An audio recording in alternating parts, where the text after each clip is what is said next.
Olá,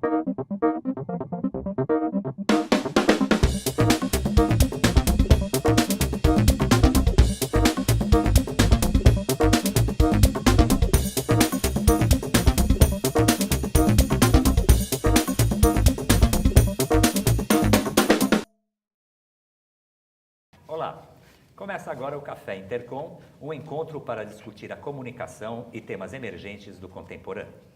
O tema desta edição é sobre um elemento do jornalismo que todos nós consumimos, a notícia. Melhor ainda, quem são os donos da notícia? Para fazer esse debate sobre esta questão fundamental, recebemos aqui 3 convidados especialistas no assunto. Júlia Dualib, jornalista e apresentadora do Café com Jornal, da TV Bandeirantes.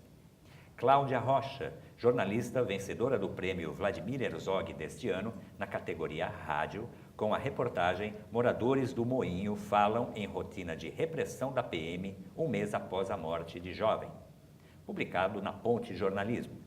E Daniel Bruin, jornalista, diretor de capacitação profissional e gestão empresarial da Abracom, Associação Brasileira das Agências de Comunicação, e sócio e diretor de planejamento da agência XCOM.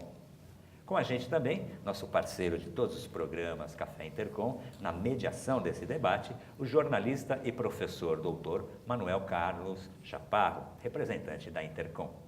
Muito obrigado, professor Nivaldo Ferraz, meu parceiro também em tantas outras ocasiões.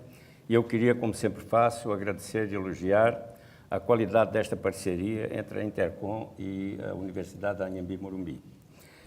A primeira pergunta, de alguma forma, nos envolve a todos, porque todos somos leitores, telespectadores, radioouvintes, todos participamos, portanto, do processo jornalístico.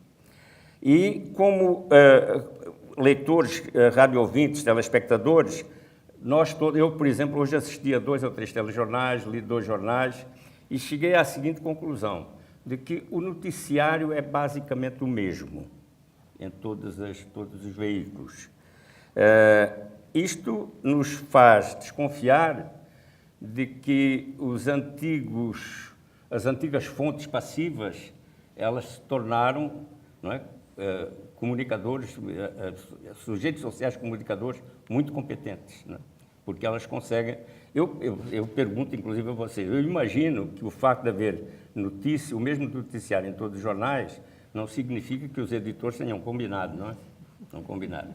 Então, isso quer dizer que as fontes, elas ganharam um poder muito grande, ganharam uma competência, se tornaram competentes para agendar as redações, para produzir fatos e falas de alta noticiabilidade e irrecusáveis e que, de alguma forma, fazem rodar o tempo, a reconstrução do presente, porque a notícia faz parte do presente.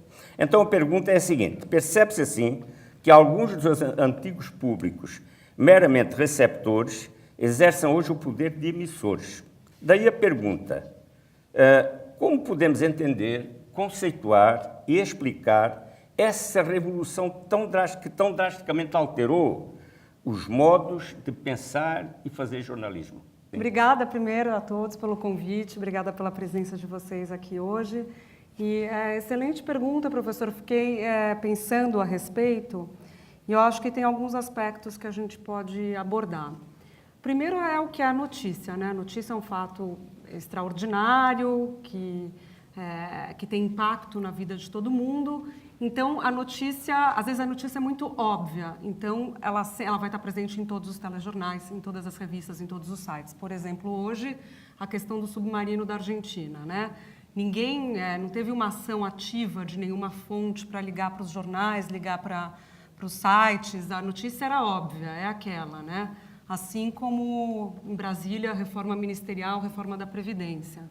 Então, muitas vezes a notícia ela é óbvia, ela fala por si só, e não precisa haver uma fonte proativa para levar essa notícia até as redações, porque os acontecimentos estão ali e os jornalistas estão atrás dos acontecimentos. O que eu acho que a gente pode discutir um pouco é as fontes, né? A fonte antiga e o que o senhor fala, talvez, das novas fontes, né? Que se caracterizam essa nova fonte que tem influenciado o modo de se fazer jornalismo. As fontes antigas, o modo que eu digo as fontes antigas é o modo mais tradicional, digamos assim, de se fazer o jornalismo. E aí eu acho que é a mesma maneira, a mesma confecção de sempre, desde que a notícia é notícia. Então, você vai cobrir um evento, você vai cobrir uma guerra, você precisa falar com o general. Quem é que vai te dar as informações sobre a guerra, né? Você vai cobrir seleção brasileira, esporte, desde sempre você precisa ter acesso ao técnico, você precisa ter acesso aos jogadores, são eles as fontes, né? Você vai cobrir, eu cobri muitos anos, trabalhei em Brasília e cubro política, né? Ainda me considero ainda uma repórter de política, embora esteja apresentando e fazendo comentários de política na TV, ainda sou uma repórter de política. As nossas fontes são o poder, as nossas fontes são os deputados, são os senadores. Então, as fontes, eu acho que ainda existe essa fonte tradicional. Agora, todos os jornalistas estão correndo atrás delas, né? Então, se a gente está cobrindo reforma ministerial, a gente está todo mundo ligando para os ministros, está todo mundo ali ligando para os ministros no Palácio. Você não vai procurar informação sobre a reforma ministerial com a oposição, você vai procurar com os ministros, com as pessoas que estão no centro do poder. Então, aí eu acho que causa uma convergência também natural, de novo, porque a notícia fala por si só. É ela a notícia, as fontes são aquelas e todo mundo corre. Agora, o que eu acho que existe essa novidade que o senhor falou temos aqui o Daniel do meu lado para dizer, o fortalecimento das agências de comunicação e das assessorias de imprensa. Isso, de fato, mudou um pouco ali, muda o que é a notícia, né? Muda um pouco isso. Tem essa notícia óbvia que eu falei, que fala por si só, e tem a que não é tão mais óbvia, aquela notícia que chega a nós como uma sugestão de pauta, como uma sugestão de fonte para ser ouvida, e aí ela se torna uma notícia. E aí a gente pode questionar, será que ela seria uma notícia? Ou será que ela se impôs como notícia por causa da proatividade dessas agências? Então, eu acho que o fortalecimento, aí o Daniel vai falar melhor sobre isso, mas eu acho que nos últimos 20 anos, talvez, das agências de comunicação e das assessorias de imprensa, acabou influenciando, sim, nas pautas dos jornais. E aí a gente vê, de novo, essa convergência, não pelo aspecto da notícia falar por si só, mas por ação externa dessas assessorias e agências e desses profissionais. A gente vê que muita gente sai da faculdade, hoje em dia, por N questões, pela crise do jornalismo, pela mudança do perfil do jornalismo, e acaba indo trabalhar direto nas agências, nem passa pelas redações. E é curioso que no Brasil é a faculdade de jornalismo. Nos Estados Unidos... Não, aqui no Brasil também, relações públicas também. Aí tem uma questão legal, que o Brasil é um dos 3 ou 4 países do mundo em que você, para exercer atividade de relações públicas, você precisa ter o diploma de relações públicas.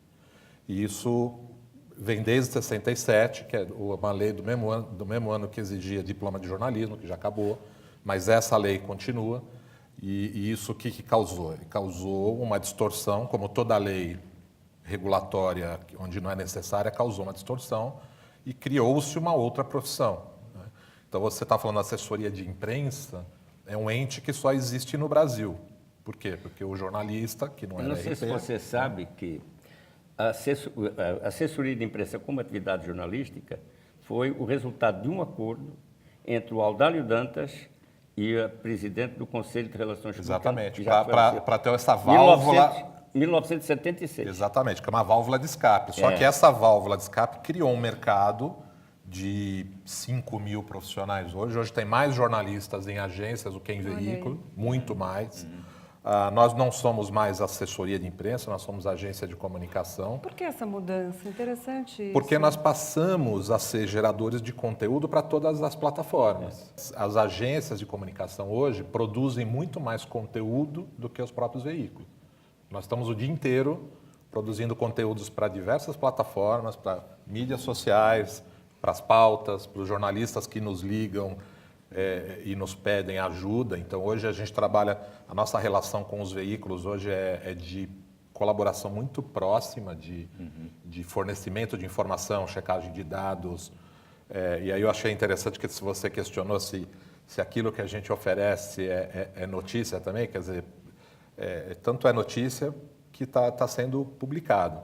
E a gente começou essa pergunta e essa discussão aqui, eu já tenho falado isso com o professor Chaparro, para a gente separar um pouquinho do que ainda é o mainstream clássico, da onde a notícia é veiculada, e onde a mídia social, a internet, a tecnologia levou esse prumo de veiculação de informação. Então, hoje a gente sabe que 80% das pessoas no Brasil, em alguns outros países isso difere um pouco, elas buscam notícia nas mídias sociais. Isso eu acho que é um dos fatores que afeta esse encolhimento, esse sofrimento da mídia tradicional. Acho que a Cláudia podia participar um pouco desse debate, justamente. Ela é de uma mídia tradicional, embora ela gera conteúdo. Gera e recebe também informações, na minha opinião, de fontes informais, de fontes diferentes da história das fontes jornalísticas tradicionais. Você podia falar um pouco sobre isso? Exatamente. Quando eu recebi essa pergunta, justamente quando fala em fontes, já vem logo essa questão da rede social, né? Porque eu acho que a rede social ela revolucionou mesmo o jornalismo, né? Principalmente na última década. Eu tenho experiência na mídia tradicional, num período em que a rede social não era tão forte. E quando fala em fonte, geralmente, assim, como eu faço uma cobertura mais relacionada a questões sociais e também pessoas que não têm essa assessoria de imprensa para contar, justamente a gente vai em busca nas redes sociais, né? E eu acho que o que as redes sociais revolucionaram bastante, né, o jornalismo, principalmente em 3 pilares, né?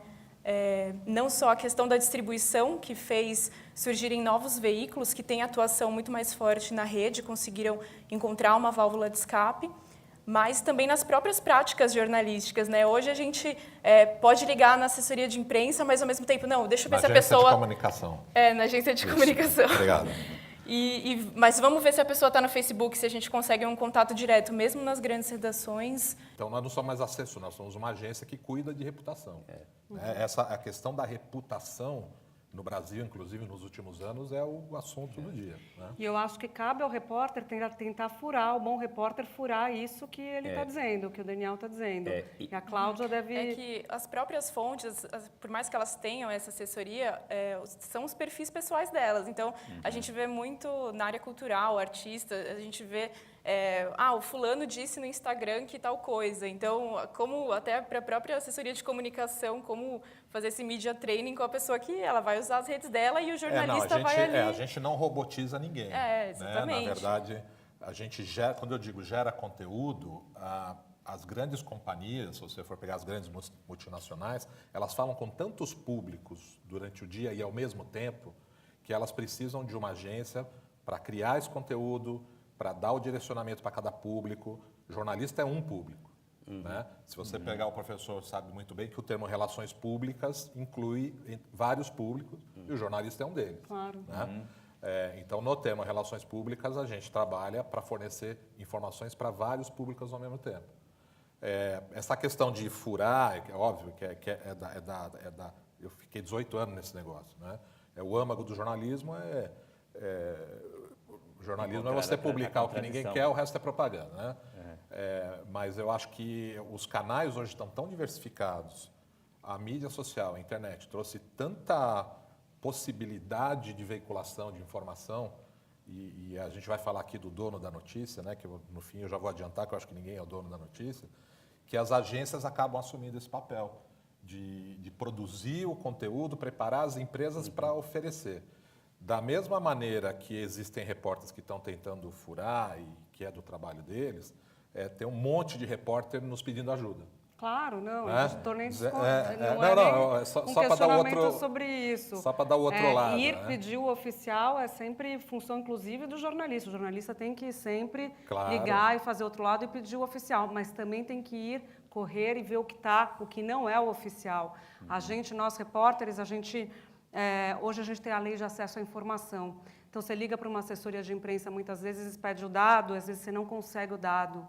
Você não consegue a informação, eles não te passam um número para eles, às vezes não é conveniente passar esse número, não é um número que eles querem que se torne público. E para a gente, às vezes no nosso entendimento daquela notícia, a gente quer que aquele dado se torne público. Aí, uma ferramenta maravilhosa é a Lei de Acesso à Informação. Você entra com o requerimento e, de acordo com a lei, eles têm 30 dias para responder, pode recorrer, vai para uma câmara lá específica, você entra com recurso e a informação geralmente vem.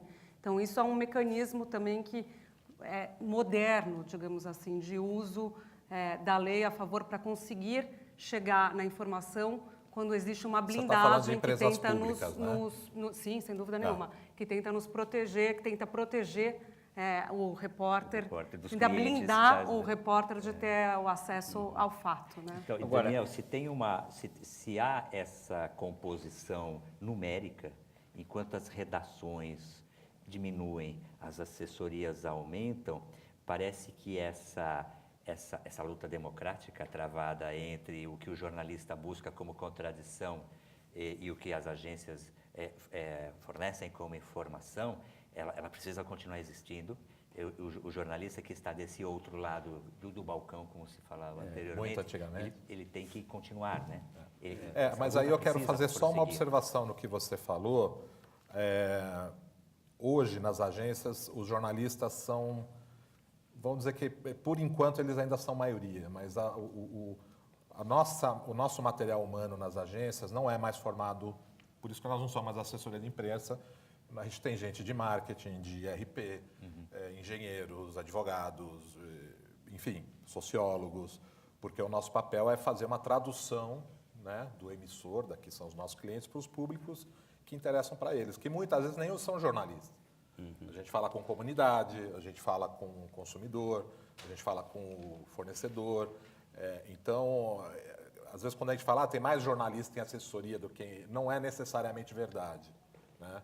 Eu acho, da mesma maneira que com a queda da exigência do diploma, tem muita gente que está em jornal e não é jornalista. Até que ponto, por exemplo, você, como agência de comunicação, realmente entende que o seu trabalho hoje é, ao mesmo tempo, estratégico e tático. Você, para realizar ações táticas, você precisa ter um saber estratégico, porque senão o que você faz vai fazer um tiroteio cego. Claro. Não é isso? Não, hoje eu acho que é muito boa a sua pergunta. As agências de comunicação, elas participam das estratégias corporativas. Inclusive mudanças corporativas, né? Nenhuma grande empresa hoje muda qualquer uma linha de produto, ação, sem estar com o apoio e a estratégia de uma agência. Porque você tem que falar com muita gente, mais de um tipo de gente ao mesmo tempo. Nas mídias sociais, eu posso dizer para vocês que hoje, às 8 horas da manhã, a gente já tem muita gente produzindo e postando coisas para um monte de cliente, porque esse diálogo, né, eu acho que as mídias sociais também inauguraram o jornalismo que responde, né? Então a gente emite lá, o cara já responde. É bom falar de em cara, mídia né? social, não excluindo o jornalismo. Elas hoje fazem parte do processo. Fazem parte. Então a gente, é o que eu falei logo no começo, a gente é tão emissor quanto os veículos, né? Enfim, e para isso precisa de gente, precisa de jornalista, precisa de canal, precisa de plataforma, precisa de conteúdo. Acho que uma coisa que também eu considero um ponto negativo, assim, né, hoje, principalmente eu que trabalho direto com a fonte, o especialista, até o personagem mesmo diretamente, é aquele jornalismo declaratório, né? Então, às vezes a fonte coloca a aspa no perfil dela e acabou se tornando só repercussão, né? Então, fica um pouco meio instantâneo, né? A pessoa falou, a gente pega e aí fica até uma metalinguagem, a pessoa falando do que... Mas isso, eu acho que eu concordo com você, e a gente não recomenda e não faz, mas isso ainda é um vício do passado. Todos os nossos clientes, a gente fala para eles assim, não dite, não imponha e não discurse. Não esqueça que tudo isso é um diálogo, né? Mas tem gente que ainda é assim. Mas nenhuma empresa que tem uma consciência cidadã mesmo, tem o direito de fazer isso, de ditar, de dar aspas, porque isso cai logo, né? Todo mundo é um pouco jornalista hoje, né? Então todo mundo percebe, esse cara está ditando, esse cara está falando, está mentindo. Então, acho que isso é de um tempo um pouco passado, embora aconteça ainda. Muito bem, sob esta crise momentânea, esperamos, nós vamos fazer um pequeno intervalo, o Café Intercom volta daqui a pouquinho.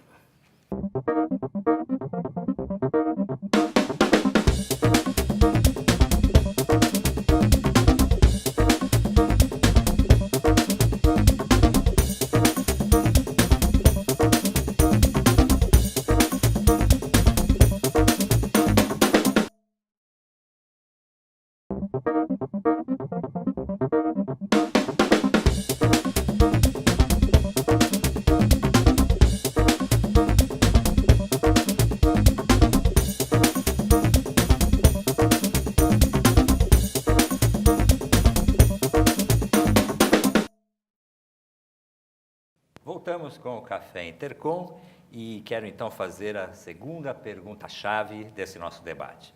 Ao tornar possível a eliminação do intervalo entre o acontecimento e a notícia, ou seja, entre a materialidade dos fatos noticiáveis e a sua difusão jornalística em tempo real, as tecnologias da globalização transformaram a notícia na mais poderosa arma de intervenção do mundo real das pessoas.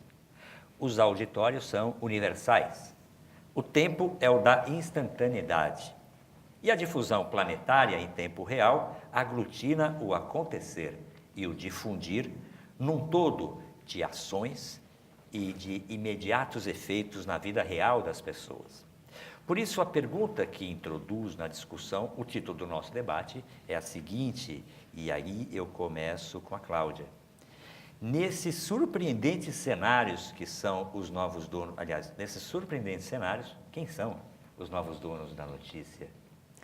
Bom, eu acho que o jornalismo está buscando essa resposta, mas eu concordo um pouco com o Daniel, né, que não tem um dono assim específico, até porque essa eliminação do tempo e espaço acabou trazendo outros elementos, né?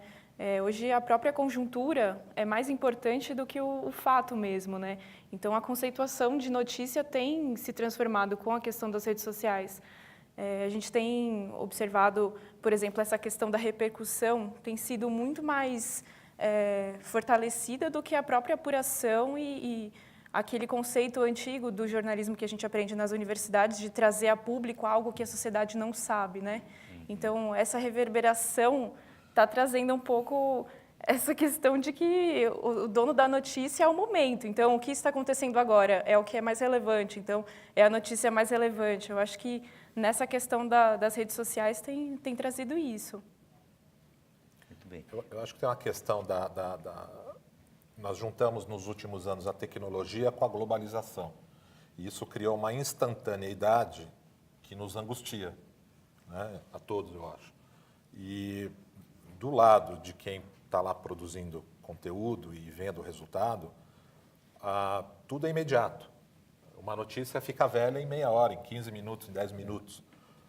Você entra num portal de notícias, se você voltar lá depois de 5 minutos, 30% daquelas notícias que estavam lá já estão lá dentro e já entrou coisa nova.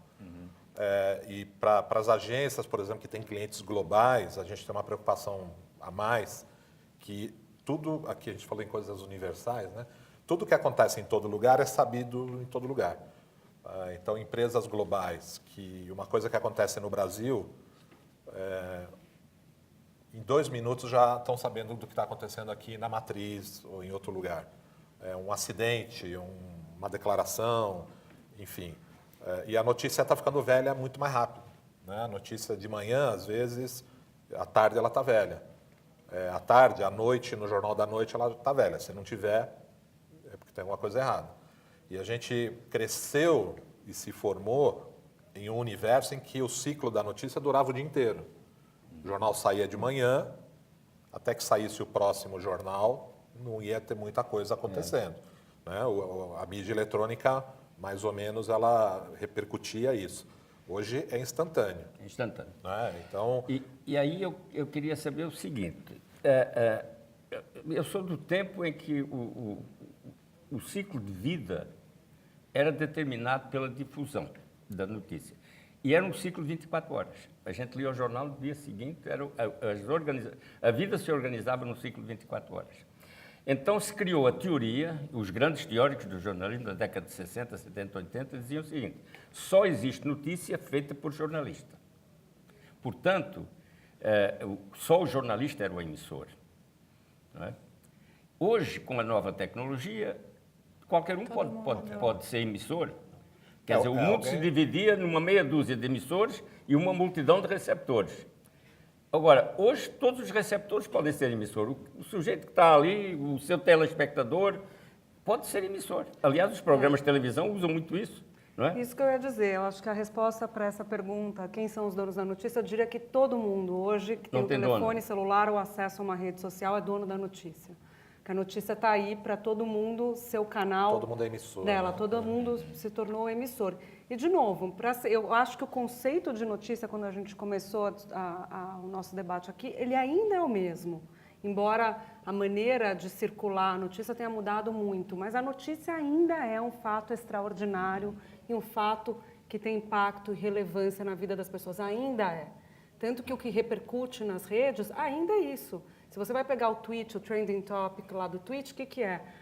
O que, sei lá, a artista tal falou, a Rihanna falou, ou os casos de assédio sexual do Harvey Weinstein, ainda é isso. O que mudou é a maneira como isso circula e o fato, a democratização disso, o fato de qualquer um poder ver um acontecimento ali, filmar com o seu celular, colocar na rede e aquilo viralizar. O que eu acho que traz para a gente uma outra questão importante, que é a discussão do que são as fake news, né? O que é a notícia verdadeira, o que não é, o que é o boato. Eu acho que essa é a grande questão, o outro lado da moeda, com essa questão formidável que é a democratização da informação. Aí eu faço questão de discordar. Não há a notícia falsa. Se é falso, não é notícia. Boa, muito bem. E outra coisa, é mentira. Mas Boa. a mentira é a verdade do mentiroso. A mentira pode ser uma ação política. Diga os É uma russos. notícia. Tá? Os Então russos não diriam existe isso. notícia falsa. O dever do jornalista é descobrir qual é a ação que está por trás da mentira. Sem dúvida. Mas não existe notícia falsa. Né? Isso é uma coisa que... É. Isso é um modismo que convém a certos teóricos.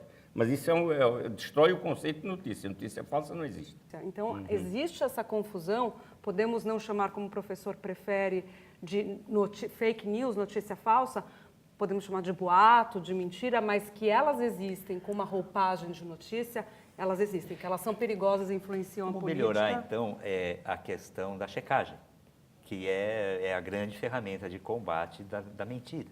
Sem né? dúvida. Como é que a gente faz? Com assessoria de comunicação?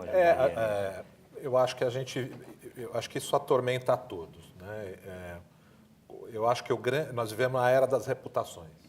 Então, o fake news, eu acho que sempre existiu. Antes as pessoas diziam, isso é uma mentira. Por quê? Porque ela não afetava esse ativo intangível tão valioso de empresas, pessoas, políticos, que é a reputação. Então, aqui no Brasil, a gente vê, infelizmente, isso todo dia, reputações indo para o lixo. Né? E tem um teórico aqui da comunicação que na verdade é o Warren Buffett, que não é nem um teórico da comunicação, é um milionário. Ele diz assim, você pode passar 50 anos construindo a sua reputação, mas ela pode ser destruída em 10 segundos. Né? Então, o grande bem que todos nós aqui temos é a nossa reputação. Né? É aquilo que nós construímos ao longo da nossa vida, com atitudes, com carreira, com o que a gente fala, o que a gente pensa, o que a gente expõe publicamente. E o fake news justamente é para atingir uma reputação. Ele existe para isso. Muitas vezes ele consegue. O fake news ele não existe por si, né? Ele per se. Ele existe com um objetivo. Sem dúvida. E ele encontrou na internet um terreno que é muito rápido. Seu terreno fértil, né? Então, para um cliente, uma empresa, alguém que seja vítima disso, vai nos custar um trabalho terrível. As grandes empresas acordam e comem e vão dormir pensando no risco que a reputação delas corre. E por isso que elas estão sempre tão preocupadas em fazer as coisas direito, não é porque elas são muito boazinhas ou são cidadãs, né? Eu tinha uma pergunta para a Cláudia. Eu queria pegar esse gancho. Deixa. Não, então, porque até não nesse ponto de fake news, mas de notícias reais, mas assuntos que são debatidos hoje que a gente não via com tanta força antigamente, por exemplo, racismo, machismo, que você estava falando sobre reputação. Então, a gente vê, por exemplo, determinada pessoa fez um comentário racista, saiu na mídia. E a gente estava falando sobre a duração da notícia, que fica velho em um dia, mas tem assuntos que são da semana e que ficam... E vão ficar para sempre em alguns casos, né? Exatamente. E dentro desse assunto, por exemplo, eu trabalho com direitos humanos, não tem tanta força e tanta materialidade notícias que são fruto justamente do racismo. Por exemplo, o genocídio das periferias, pessoas que são mortas em abordagens policiais por serem negros. Então, isso também seria notícia desse mesmo tema e tem um pouco menos de força. Então, acho que esse apelo das redes acaba trazendo essa força, né? Justamente. E aí, por isso, essa questão da confusão do que é notícia hoje. a pessoa fez o comentário racista, é uma notícia, mas é uma notícia que dura a semana, e um caso de uma pessoa morta na periferia, por que não dura essa semana? Então, eu acho que tem muito a ver com o debate, né? Porque antigamente a reunião de pauta era uma coisa fechada entre os jornalistas e o editor. Hoje a reunião de pauta é a própria rede, as pessoas debatendo as pautas. Às vezes a pauta, jornalisticamente falando, tem menos força, mas na rede ela acaba tendo uma relevância maior, né? Eu queria saber a sua opinião sobre a força das agências de comunicação e o poder de interferência que elas têm na pauta jornalística, que é legítimo, é o resultado da organização. Eu chamo isso de fontes organizadas. Quando a gente passa para o outro lado, o lado do, digamos assim, do mundo não noticiado, né? do mundo das vítimas, né? Pode ser esse o grande problema, a falta de organização, para construir uma competência discursiva nas camadas mais marginalizadas? Então, eu acredito assim, as camadas que são mais marginalizadas, assim, do ponto de vista midiático, elas têm uma organização social por trás e que é ativa. Então, assim, a mídia tradicional trata de uma forma e a mídia alternativa também trata de uma forma, e na minha avaliação as duas formas são muito estereotipadas. Então, assim, quando... Qual é a diferença? A diferença, na minha opinião, é assim, quando acontece um caso, por exemplo, um crime, uma vítima, a mídia tradicional tem a tendência de não trazer o lado realmente humano, assim, coloca um pouco mais como um número, uma ocasião, escuta a voz da polícia e não traz realmente aquela história, não vai contar ou conta de uma forma mais condescendente, assim. É uma subalternidade em relação às fontes oficiais? É uma distância, assim, isso, e uma distância da fonte do caso, no caso que você citou, a vítima. E a mídia alternativa tem um certo fetiche com essa mesma fonte, com esse personagem. Então, às vezes, coloca coisas que remetem a uma certa teoria política que, muitas vezes, a pessoa não está ali falando isso, né? Então, eu acho que falta um pouco de cuidado. A Cláudia soltou uma frase que eu achei muito interessante, queria saber se você concorda. A reunião de pauta migrou das redações para as redes sociais? É uma reunião de pauta que se discute? Acho que também. Acho que não só, eu ainda acredito, ainda participo de reuniões de pauta e ainda sugiro pautas e vejo muitas coisas que eu tive ideia, eu li, trouxe de outras referências de livros, outros jornais, tal, se tornarem a notícia para a gente. Mas acho que não dá para ignorar também essa grande reunião de pauta que, como a Cláudia bem colocou, são as redes sociais. Então, você tem que estar ligado, vendo o que está acontecendo, o que as pessoas estão dizendo que é notícia, a partir daí ter uma sacada ou complementar, como você estava dizendo, um outro olhar. Olha, estamos falando de um caso de racismo, então vamos fazer uma matéria mais aprofundada, mais que traga os dados, que aborde essa questão, que diz o que está sendo feito nas escolas hoje para tentar combater isso. Então, é uma ideia que você pega ali nas redes que vê que é um assunto que está repercutindo, mas você incorpora isso na sua reunião de pauta e tenta adequar ao seu veículo. E, paralelamente a isso, acho que as ideias dos próprios jornalistas aí, a reunião de pauta convencional, eu acho que ela ainda existe. Ainda funciona. As reuniões da Piauí, que até há 3 meses eu estava na revista, a gente ficava durante 5 horas sentados, discutindo quais perfis valeriam a pena a gente escrever sobre, e nasciam de lá mesmo. Óbvio que todo mundo está ligado nas redes, e as redes influenciaram nós todos. Na hora que a gente sentou lá para discutir, essa influência existiu. Mas a reunião não dá para separar, né? Acho que no sentido assim, de uma reunião aberta, onde você vai beber para trazer. É claro que hoje as redações continuam com esse mecanismo de redação. Não dá, sim. Todo mundo a gente está com os poros abertos, né, para essa influência das redes. Agora, a questão dos donos da notícia, eu concordo com essa definição que você deu. A notícia hoje não tem dono, né? A notícia está circulando por aí. Qualquer pessoa pode soltar a sua notícia nas redes, pode até criar o seu próprio jornal, não é? Então, nunca como hoje, os receptores podem ser emissores. E é bom que sejam. Porque é muito melhor um mundo onde todos possam falar do que um mundo onde só os jornalistas falem, não é? Não é isso? Tem uma questão aí, professor, de a tecnologia digital, ela permitiu que as pessoas desconhecidas se tornassem conhecidas de si próprias, quer dizer, os YouTubers, por exemplo. Hoje as agências se relacionam com influenciadores digitais, que eles chamam, que têm audiências de 2 milhões, 2 milhões e meio, 3 milhões, 5 milhões de seguidores, que é muito mais do que a grande maioria dos veículos de comunicação. E são emissores únicos. Ele está emitindo um ponto de vista dele, geralmente dando opinião sobre aquilo que ele gosta ou que ele não gosta. São pessoas comuns, que até outro dia não falavam na família, entre os amigos, que com a tecnologia... E o talento? E o talento, óbvio. Mas elas encontram os seus nichos. Eu acho que a comunicação hoje está muito cheia de nicho.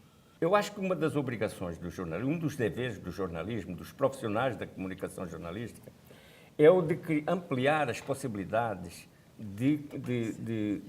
das pessoas se tornarem protagonistas. Não é? Isto tem a ver com pauta. Então, eu penso que essa poderia ser uma face nova do jornalismo. Trabalhar com a possibilidade de transformar, digamos assim, o cidadão, até o cidadão comum, mas que tem a ver com a realidade, porque ele ou sofre efeito ou produz efeitos em alguma escala, então ele pode se tornar protagonista. E a linguagem jornalística é propícia para isso, através da entrevista, etc. Não é? Vocês concordam com isso? Continuando a questão do professor Chaparro, uma câmera parada na Praça Tahrir, quando ela foi ocupada pelo povo... Na Primavera Árabe. O que engrandeceu a Primavera Árabe, né, que começou ali na Tunísia, era muito assistida, era milhões de vezes de views simultâneos. Uma câmera parada, apenas mostrando a movimentação da população. Isso é uma grande diferença. Né? Sem dúvida.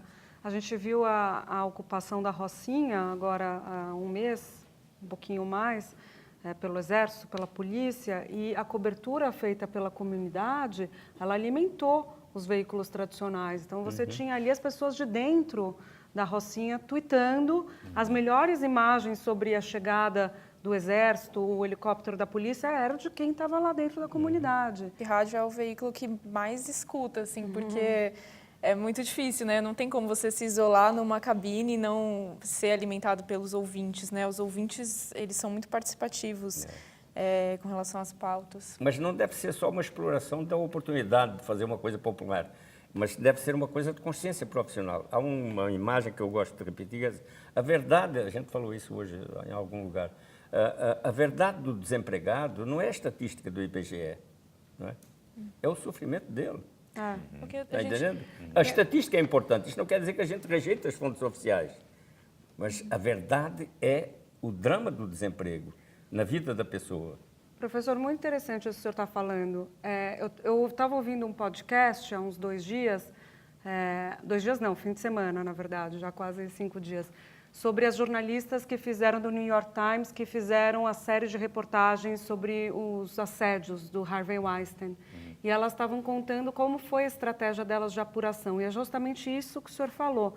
Elas foram nas vítimas, primeiro ouviram todas as vítimas, fizeram um trabalho de convencimento enorme, só para depois procurar o Harvey Weinstein, porque elas diziam, uma das repórteres disse assim, eu não queria conversar com ele antes de ter todas as informações, porque eu não queria que ele falasse para mim alguma informação, vou te passar isso em off, só para você estar sabendo o que fulana tentou negociar comigo em off. Ela disse que ela queria estar munida do maior número de informações possível para chegar, sentar com ele e aí ouvir o lado dele. Então, elas foram em todas as vítimas que elas conseguiram garimpar, chegaram em todas, colheram os depoimentos, foram nos advogados, se prepararam e aí sentaram com eles. E, paralelamente, a equipe deles de relação pública, né, tentando chegar nelas de todas as maneiras possíveis, entrando em contato também, inclusive elas mandando pegadinhas. É uma coisa que eu acredito que você deve ser super crítico também. Elas disseram que houve uma série de pegadinhas de gente que trabalhava para ele, para relações públicas, dizendo que era de ONGs de defesa das mulheres, que queriam conversar com elas, enfim. Só esclarecer, essa tradução ela causa confusão, né? O mercado artística nos Estados Unidos tem o que se chamam de publicists, que se traduz no Brasil como relações públicas, não é? Seria, em português, publicista. Elas né? chamam de PR na entrevista, mas o que a gente traduziria como relações É, públicas. não, mas na verdade não é um trabalho de relações públicas, aí é um trabalho de... do que a gente pode chamar? Ao contrário de relações públicas. São pessoas representantes dele, o empresário, inclusive, envolvido, né? Inclusive nos assédios, mas não é um trabalho de relações públicas convencer alguém a não Dar uma informação sobre alguém que cometeu um ato Nossa, mas vou te criminoso, falar que tem um né? monte de gente de relação pública que faz isso, viu? Você senta lá, o cara fala, não dá essa matéria não é boa, tô te falando, é uma roubada. Como tem jornalista que nos procura Claro, por uma de informação falsa também, e errada. não é isso que eu tô falando, por tem isso dos que o dois jogo, lados, claro, o jogo... Não é ter o A verdade está no santo. meio, com certeza. Total, sem dúvida nenhuma. Então, a fonte, professor Chaparro, poderia ser o elemento que sofre a fonte, não, o dono da notícia seria essa fonte que sofre o acontecimento? Esse seria o real dono da notícia? Não, isso depende do assunto, depende da pauta, depende da discussão, depende do objetivo do que você está querendo fazer. O que nós precisamos é perseguir, eu não gosto da palavra verdade, porque a verdade é um termo difícil de definir conceitualmente. Eu gosto da palavra veracidade. Nós precisamos chegar ao âmago veraz das coisas, aquilo que pode ser confirmado. E a veracidade, como eu disse, do desempregado, a verdade do desempregado, não é a estatística do IBGE. A estatística é uma hipótese. A estatística é uma hipótese. Claro que é preciso para criar os contextos, para ajudar a entender as coisas, mas nós precisamos ter a percepção onde está o âmago da coisa. E o âmago da coisa é o drama, né? A notícia, ela tem que ter sempre a perspectiva da transformação. Isso que vocês já repetiram aqui várias vezes, que a notícia de hoje amanhã está velha, isto não é verdade. Isto não é verdade. Por que não é verdade? Porque a notícia da amanhã é o efeito da notícia de hoje. Então, o jornalismo não pertence ao efêmero, o jornalismo pertence à transformação. Tá?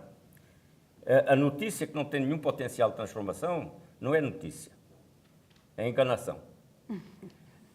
Então, isto, por exemplo, no seu plano, eu acho que é isso que você faz, é estar atento aos efeitos.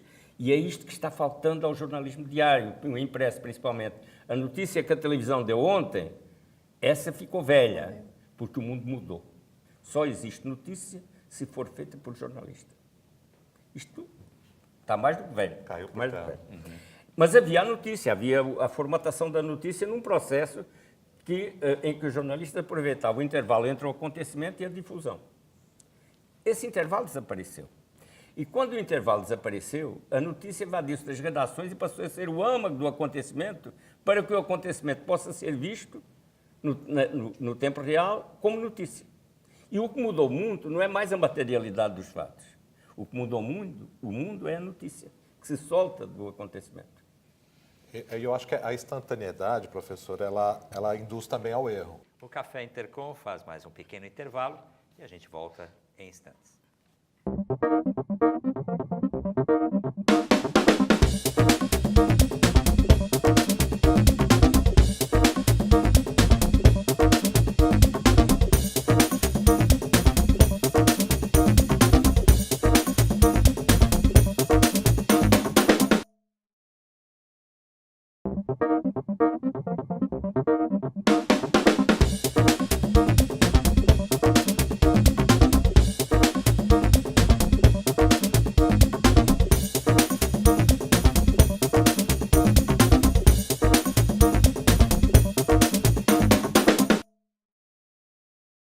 Voltamos com o Café Intercom e o professor Chaparro vai fazer agora a terceira e última pergunta-chave do nosso debate de hoje.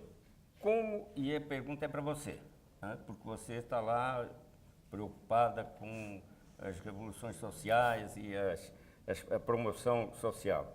Como estudiosos e atuais e futuros profissionais de comunicação, o que podemos fazer para dar voz de protagonistas aos excluídos da agenda jornalística?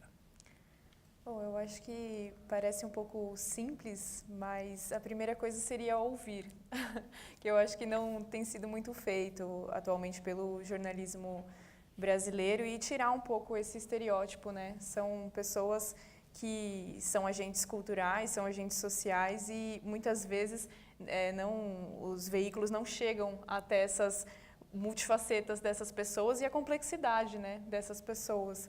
E para a gente falar de exclusão midiática, eu acho que também precisa ser dito quem está no poder hoje dos grandes veículos de comunicação, né?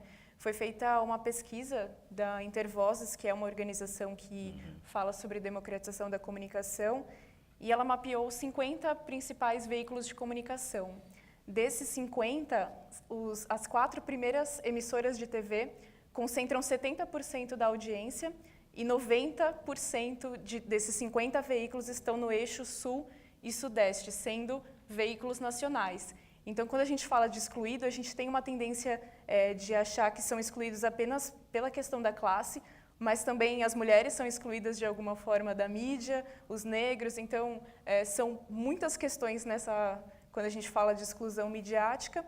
E também para falar um pouco, né, com relação às próprias pautas e os interesses, a gente, ainda citando essa pesquisa, trouxe uma colinha porque são muitos números, mas desses 50 veículos, 21 veículos têm ligação com outras atividades econômicas e 7 veículos desses 50 têm outra atividade econômica como a principal. Então, o próprio setor do agronegócio, políticos que têm concessões de rádio e TV, também a gente, quando fala sobre jornalismo, precisa falar qual é a linha editorial. Então, eu acho que a exclusão ela também está ligada um pouco a essa questão da linha editorial. Daniel, só uma pergunta para ele.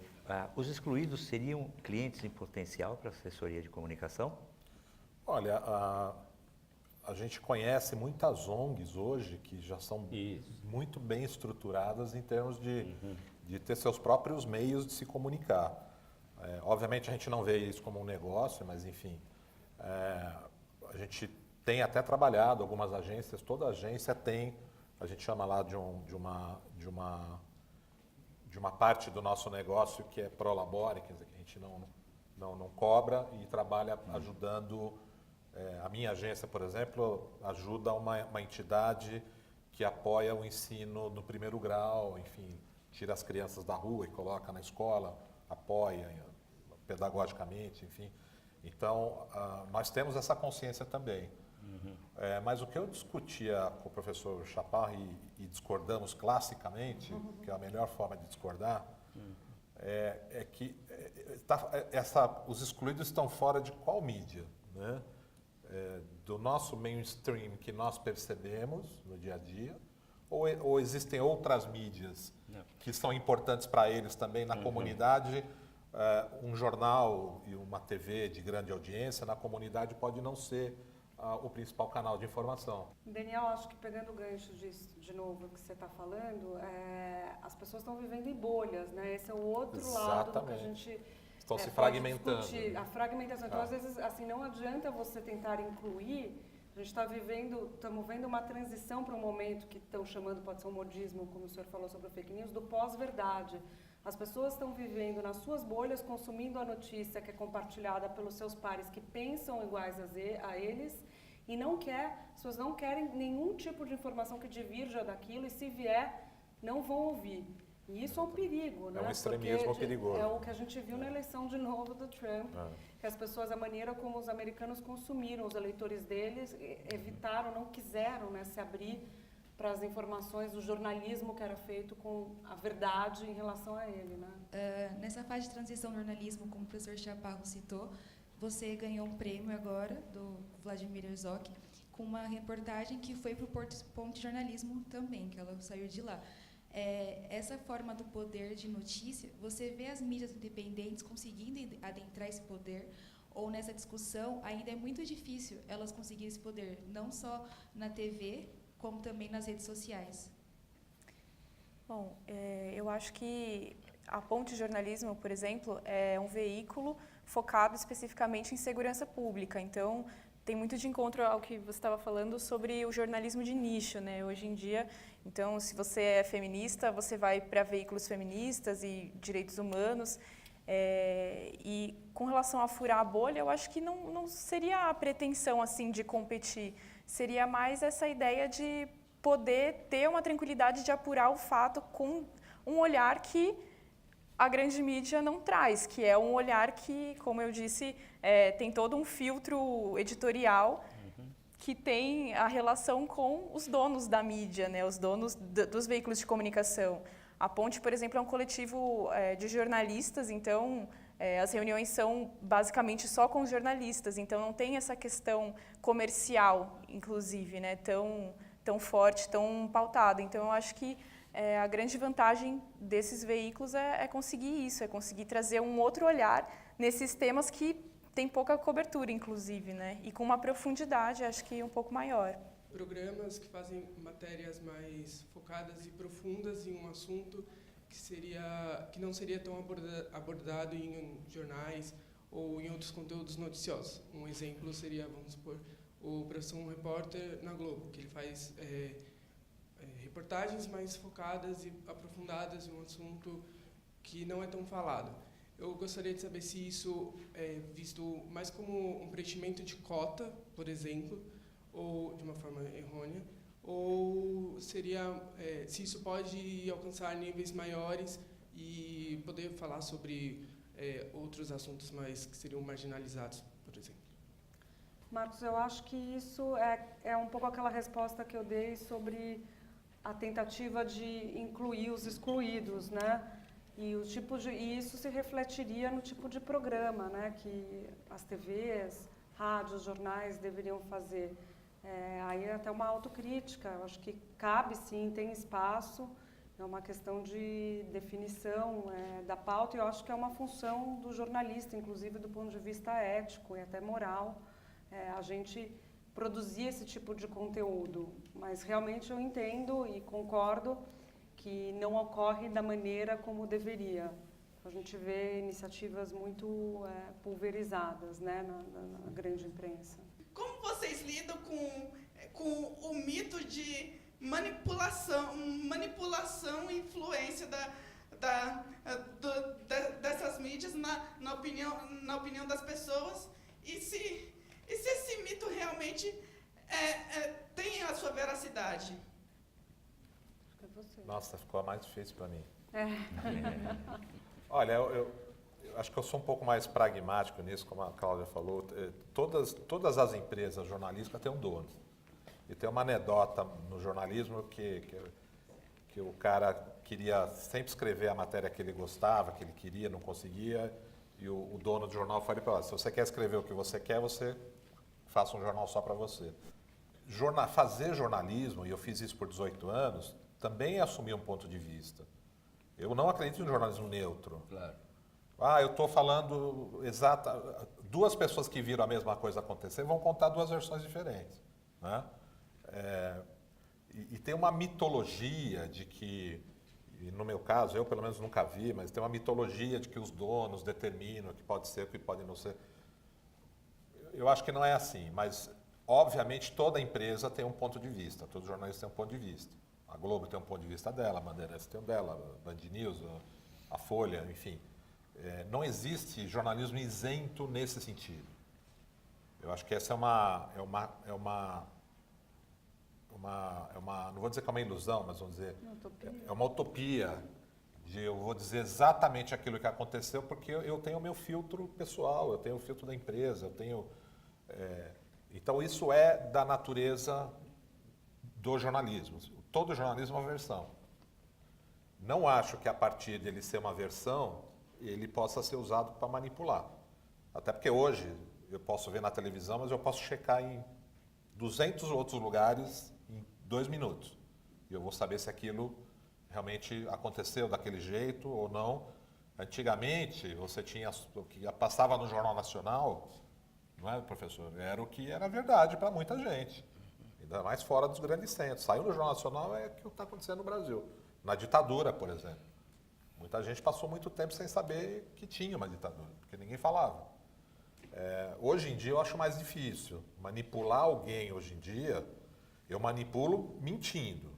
Que aí o caso, o professor falou, mas aí não é notícia, né, professor? Se eu estou mentindo, não é notícia, eu estou te induzindo a um erro. Mas as coisas estão muito dinâmicas, as coisas estão muito rápidas, a instantaneidade. Então, do meu lado, vendo do lado de cá, aí é que elas poderão falar com mais propriedade, não vejo que exista uma predisposição para manipular para qualquer outro efeito que não seja do interesse daquela emissora ou daquela que está emitindo aquela notícia. São mundos diferentes, né? Completamente diferentes de conformação de quem conduz a informação, né? De quem conduz a informação para o público. Como é que a gente sobrevive com essa ética diferente, para dizer o mínimo, não nos meios? Notícia é um produto, né? Eu compro, mesmo quando eu estou assistindo uma TV que eu acho que é de graça, não é de graça, porque alguém está pagando e eu estou assistindo.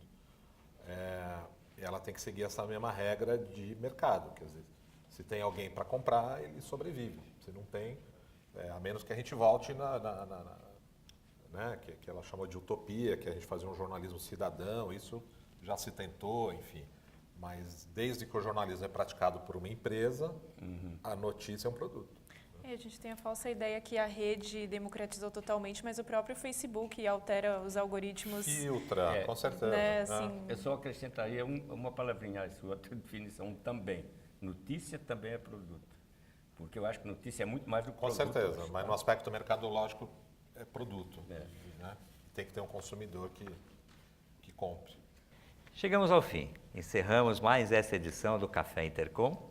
Eu agradeço a presença dos nossos convidados dessa noite. Agradeço a presença da plateia, alunos, professores e agradeço também a quem nos assiste à distância, pela internet ou pela TV. Até uma próxima edição do Café Intercom. Tchau. Tchau. Vamos bater palma?